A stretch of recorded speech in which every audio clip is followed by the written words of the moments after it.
Hey everybody, welcome back to homerecordingmadeeasy.com, learningtomix.com, and here on my YouTube channel. And this time out, we're going to take a look at the Tony Maserati Signature Series plugins by Waves. We're going to take a look at the bass module plugin. If you haven't seen the last few videos I've done one on the groups plugin, I've done one on the drums plugin, I'm doing one today on bass, guitars, vocals, and keyboards will be done in the future. So depending on when you're watching this video, go back in my archive, check out all the videos of all the plugins in the Tony Maserati Signature Series package. They're a great deal. These are great plugins for people who don't want to know a whole lot about EQ curves, fundamental frequencies, compression, attack release, ratio, and all that jazz. They just want to put these plugins on their tracks, and they want their tracks to sound better and give them a good, solid starting point to continue either further processing them, or depending on how well you recorded your tracks, you could just leave them alone and your tracks will sound better. So this time out, we're going to take a look at the bass plugin. We're going to listen to it on a bass guitar and check it out and see what you think. But before we get to that, if you like what you see in this video, please hit that subscribe button below. It helps me out tremendously when you share this video with others. Thank you so much in advance for doing so. Also, go out to facebook.com/homerecordingmadeeasy and follow me there. And for more tips, tricks, concepts, and training around all aspects of home recording, mixing, and mastering, head on over to homerecordingmadeeasy.com. Check out the Made Easy series as well as the Quick Mix series. They will absolutely help you make better music and recordings, mixes, and masters in your home studio, I promise. And if you really want to get into the craft of mixing, you want to do a deep dive and join a community of like-minded recording musicians and aspiring audio engineers, head on over to learningtomix.com and check out what I have going on over there with my good buddy and colleague Pete Woj from mixbetternow.com. We've created a membership site for learning the craft of mixing at all levels. Whether you're a beginner or a seasoned professional or anywhere in between, you will benefit from learningtomix.com. Check it out. I promise you, you'll really like it. So now let's head on over into Studio One and let's check out the bass plugin here by the Tony Maserati Signature Series, right? So here we are. Simple plugin to use. We're going to go ahead and we're going to walk through the layout of the plugin, play a bass guitar track, show you what it sounds like, and then we're going to head on out of here. So this is a real simple plugin to use. As I said, you just drop it on your tracks, few knobs, and you got yourself a great sounding bass, or a better sounding bass, depending on how well it was recorded to begin with. So how do we use this plugin? Well, really simple. In the bottom left-hand corner, we have our bass type. We have a DI and a synth. The difference between DI and synth is DI is exactly what it sounds like. You take your bass, plug it directly into the console. It's kind of a raw track. This is going to help us with that. Picking the DI, it's going to change the EQ curve a little bit, and that's what's going to help us with. On synth, that is going to add the addition of having some effects here, and you can see that the effects section, the modulation section, if you will, is now enabled when we have the synth chosen as our bass type. On DI, you see that it is grayed out. So those are the differences, okay?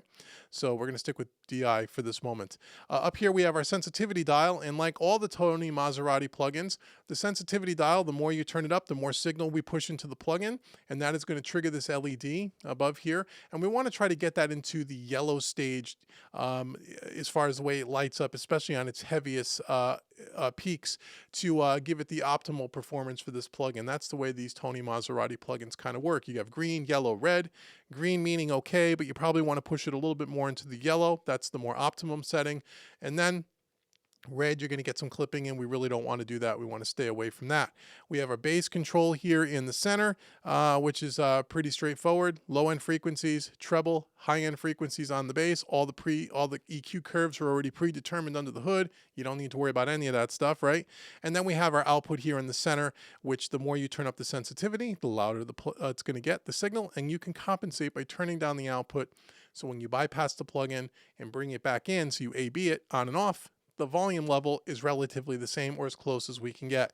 And then, as I said, down in the right-hand corner here, we have, when we go to the bass type, to the synth mode, which we'll check out, we're going to have some controls here for our effects, our modulation effects. The amount of the effect is going to be dictated by this effects dial here. We're going to have the tone of the effect, okay, to brighten up the tone or to kind of warm it up and dull it down. And then we're going to have the output of the effect, and we can use that in two modes. We can use it as a typical insert, where we would put it as if you're putting, say, a chorus on the insert of a bass track, or we can use it as a send, where we would set up, if we set it in send mode, you can see all the other controls kind of go out of play here, and you're using it like a typical, like say a reverb or delay, and you would send your bass to it, if that makes any sense. Okay, so there's two different modes that you can play around with. So we're going to stick on the DI mode for right now. At the very top here, we have our meter here, and we can use this toggle switch here to monitor the output signal or the input signal, depending on how we set the toggle switch here. And then, like all the Waves plugins, if you go under the load button here at the top right, you have some presets that you can check out on your own. Some of them are really good. Some of them may need to be tweaked. But again, they give you a good starting point for both the DI mode and the synth mode. So let's go ahead and let's just get back to the beginning of this loop here. And let's listen to this bass guitar, and we'll start with the sensitivity all the way down. That's how we want to kind of start. First, we pick our bass type, or we're going to start with DI. We're going to start with the sensitivity down, volume all the way down, and we're going to push it up until we get to an amber setting here on our LED. So let's check it out.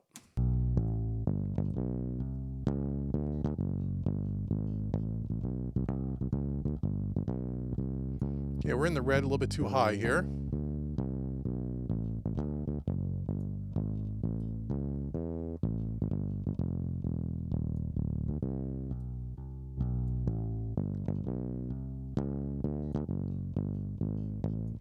So there we are in the green and the yellow. We're staying away from the red. Now let's play with our bass and treble and just see what that does.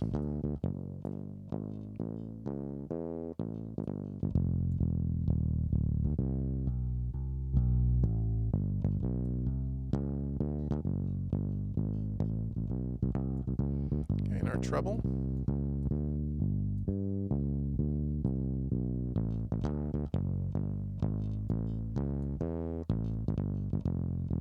So if you want more cut, you want to hear more of the fingers, more of the attack coming out on the bass. Again, if you were doing this in the context of a mix, you can use the treble to kind of get that bass to kind of cut through a little bit more.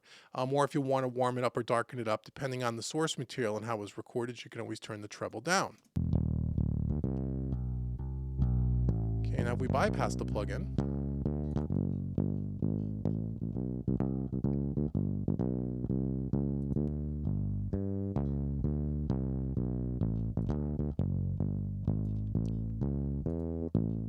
before.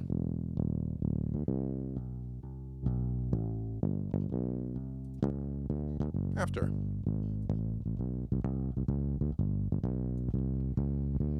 Pretty straightforward plugin. And I failed to mention in the beginning of this video that if you're listening to this, hopefully you're using a good set of studio monitors or some good headphones. If you're listening to this on earbuds or cheap, crappy laptop speakers or just a smartphone, you're not going to get the benefit of this video at all, because these are all bass low-end frequencies. You're probably not even going to hear any of the changes. So just keep that in mind. But trust me when I tell you, if that's how you're watching this video right now, is that these controls, especially bass and treble, they're very musical. All the way down to one side, swept all the way up to the other, full on. You don't get a real boomy, it doesn't sound real boomy and muddy when you crank the bass all the way up. It actually sounds nice and round, and it sounds good.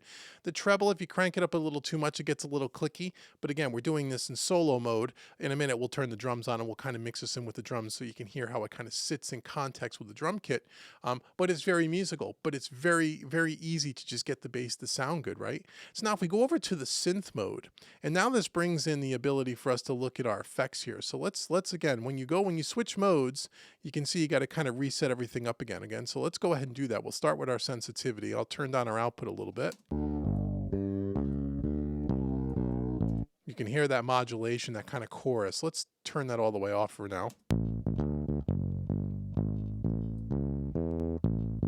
Yeah, we want to stay in that kind of yellow mode. Green to yellow. I don't want to get too crazy.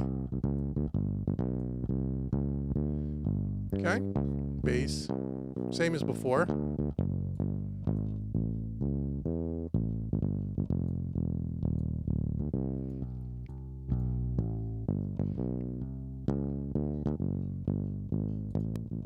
It's before the plugin. After. Let's turn on some of our effects, our kind of our modulation here.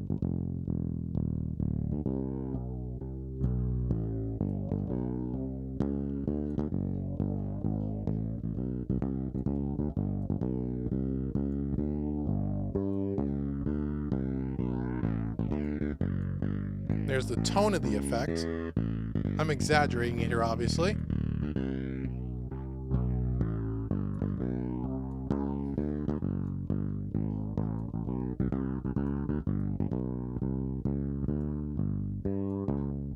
No effect.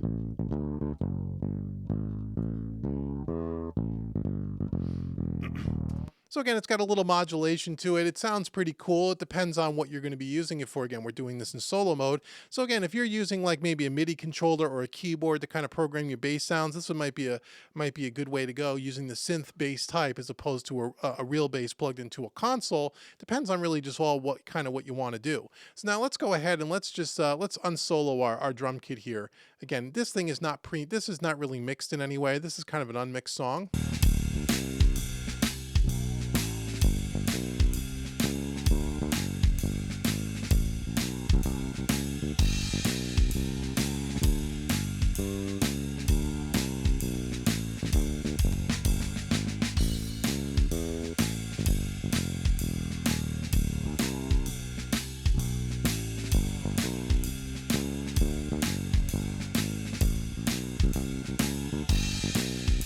Before, after, with the effects.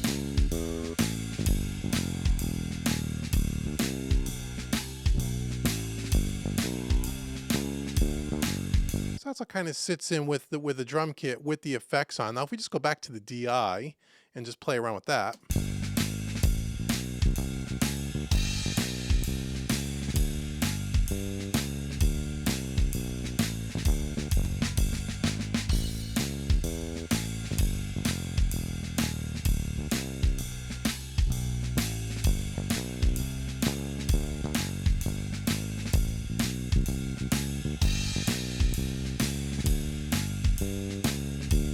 That's before,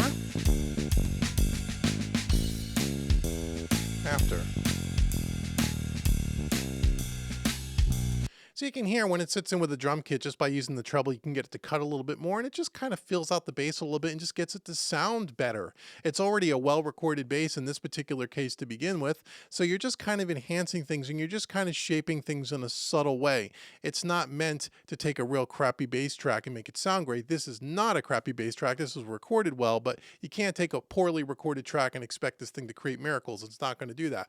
It's a real simple plugin to kind of get you in the ballpark to where you need to be with some EQ and maybe some modulation effect. It doesn't have any compression built into it, which I wish it kind of did. I think the only thing that these plugins are missing is the compression piece of it, which they do include on the groups plugin that you'll see, and I believe on the vocals plugin as well. But on the drums and the bass, no compression, which is kind of a bummer for me, but that's okay. I mean, again, you don't need to know anything about EQ or fundamental frequencies. It just kind of works. Now, what you can do, you can either follow this up with another compressor on your bass track, or if you go down to your bass bus and you put this on the group, you put the group plugin on, which I did a video on a couple of weeks ago. You can go check that out. You can choose the guitars, and you can use some of the compression there as well if you wanted to kind of do that.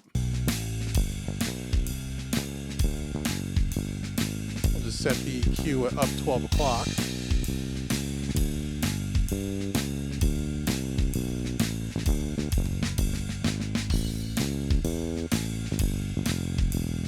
Push our sensitivity.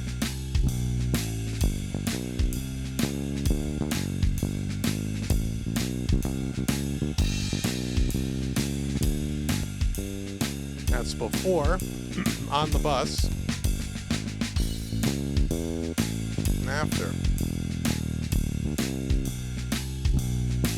Okay, so you can use the groups plugin. Again, go check out the video where I go more in depth on this on your bus, on your bass bus, and you can kind of double it up, if you will. So you can go on your bass track with the bass plugin, send it over to a bus, and then put on your groups plugin, and you could dial in even further and use the compressor, or you could just use any old compressor after the fact of this plugin right on an insert, something like an LA2A style, which sound fabulous usually on bass guitar, and warm it up even further. So again, real simple plugin, real easy to use. Don't need to know a whole lot about engineering. These are perfect for beginners and perfect for recording musicians at home who really don't want to dive too deep into engineering. They just want their tracks to sound good. And these plugins absolutely do that. They're very musical. They're not overly hyped. They sound great. You could demo them on Wave's website for 14 days, or you can pick these up pretty cheap throughout the course of the year. I picked up the whole pack, the Signature Series pack, which I think includes 5 or 6 plugins. This one's included in that, the Tony Maserati Signature Series,